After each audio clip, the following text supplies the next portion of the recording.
Let me make my meaning abundantly and completely clear if I can. The United States deplores any war, cold or otherwise. Its only desire is to live in peace and freedom and to let all other peoples live in peace and freedom.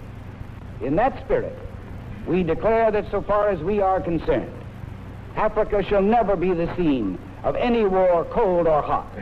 But we also declare that Africa for the Africans means Africa for the Africans, and not Africa as a hunting ground for alien ambitions.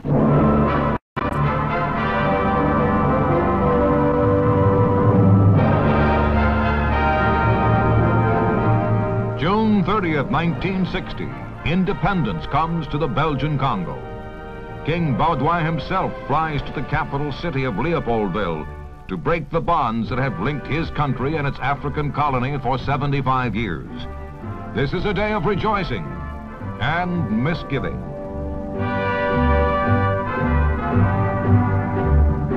There are many observers who feel that the Congo and her people have not been properly prepared for independence, that the new nation is destined for crises, chaos, conflict.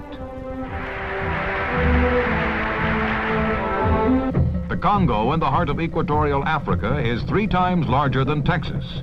Along the banks of the Congo River, an ancient civilization is known to have flourished centuries ago.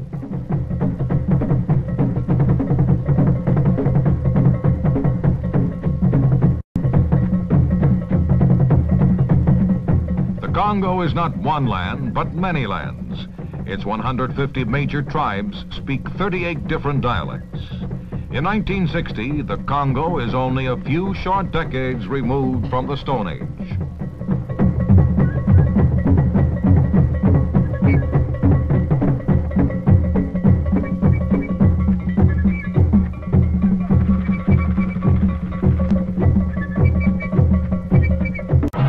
Patrice Lumumba, age 34, a one-time postal clerk, is the first premier of the new nation. His rise and fall will be turbulent and tragic. Only 10 days after independence, calamity descends upon the Congo. Members of the Congolese army revolt. The Lumumba government cannot control them, and civilians, Congolese and Belgians alike, are attacked in violent rioting.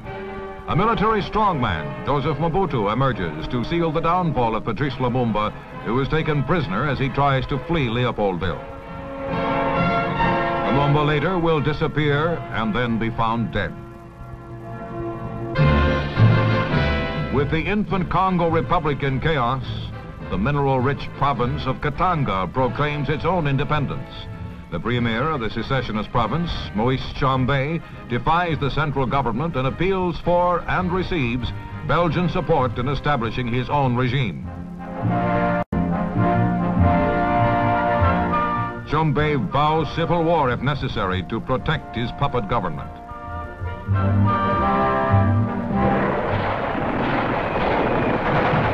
And so Congolese go to war against Congolese. The fruits of independence are bitter.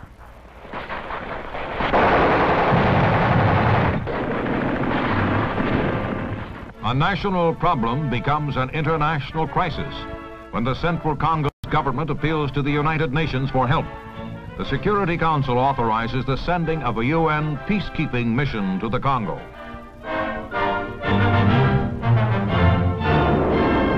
Within days, the troops reach the troubled land.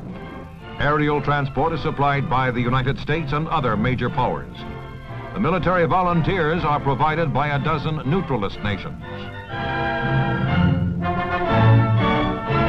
In time, the Tshombe revolt is put down. Secessionist Katanga rejoins the Congo Republic, and the defiant premier agrees to forego all revolutionary activity. The United Nations has achieved an uneasy truce in the smoldering powder keg. Then Red China's Zhou Enlai and Algeria's Ahmed Ben Bella bring the Cold War into the Congo. They agree to supply and transport arms and material to communist Congolese rebels.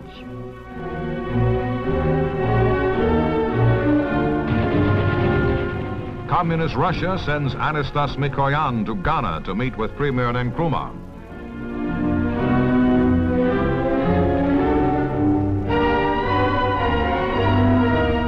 The two men and their countries join in attacking the United Nations intervention in the Congo.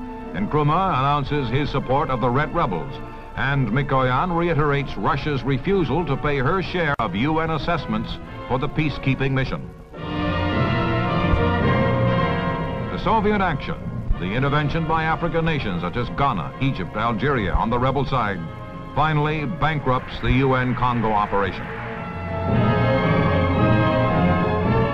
Without funds and financing, the international peace force leaves the Congo to its uncertain fate. In 3 years of independence, the nation has known neither peace nor freedom. Colonialism is ended, but conflict is not past. In a desperate attempt to unify the fragmented land, Moise Tshombe is called back to become premier of all the Congo.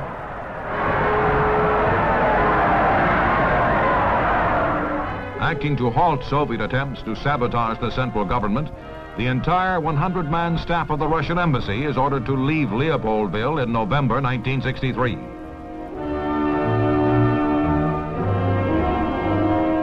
But the departure of the Soviet officials does not end communist intrigue in the Congo.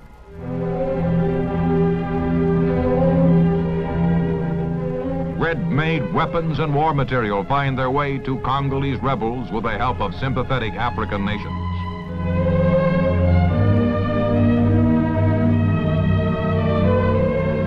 The build-up of rebel strength is reflected in hit-and-run raids on more and more government outposts. Missionaries, doctors, teachers are taken prisoners and held as hostages as the communist insurgents bargain for concessions from the Tshombe government. 2,000 Europeans and Americans are caught up in the crossfire between the two sides.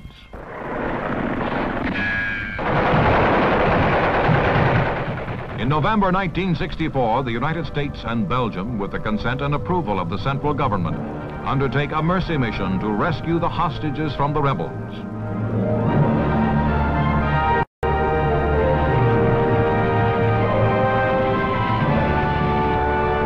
American transports fly Belgian paratroopers over the jungles to the city of Stanleyville, capital of Oriental Province.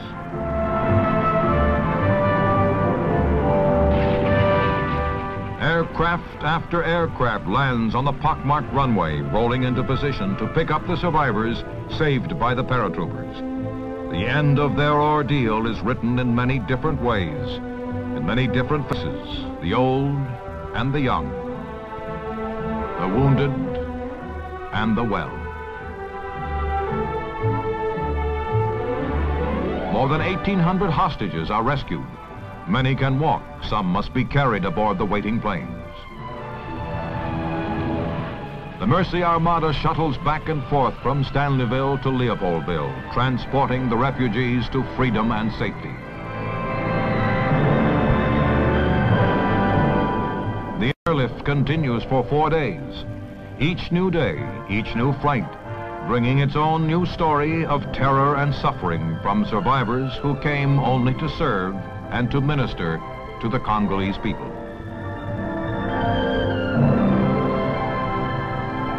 Some will forget the agony of their nightmare in the Congo.